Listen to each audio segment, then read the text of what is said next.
How does Keith Shologan, the football player, feel physically this point this year?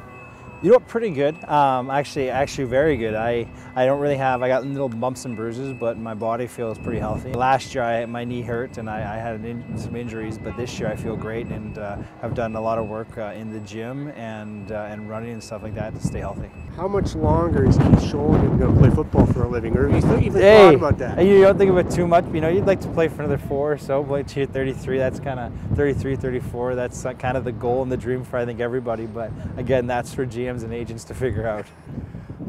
Can I ask you about your late sisters, Dana and Tara? Dana and Laura. You remember them all the time, and I know it's not something that weighs on your mind, but you know, whenever you think of your family, like even when you said your family roster, thought of them. It's an always thing, and of course, you know, on their birthdays and stuff like that, it's always a big remembrance.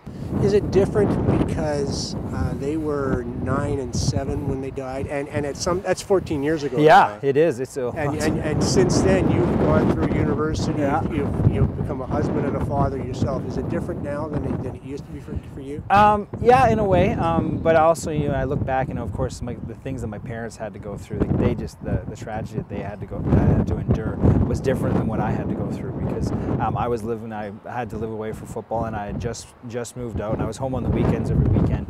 But I was kind of removed, and it was terrible, and it was very, very difficult. But now that I'm a parent, and I actually see what my parents would have had to gone through, that's where I really realized just how horrible they must have felt. Just because now I can look at my boys, if something happened to them, it would be terrible.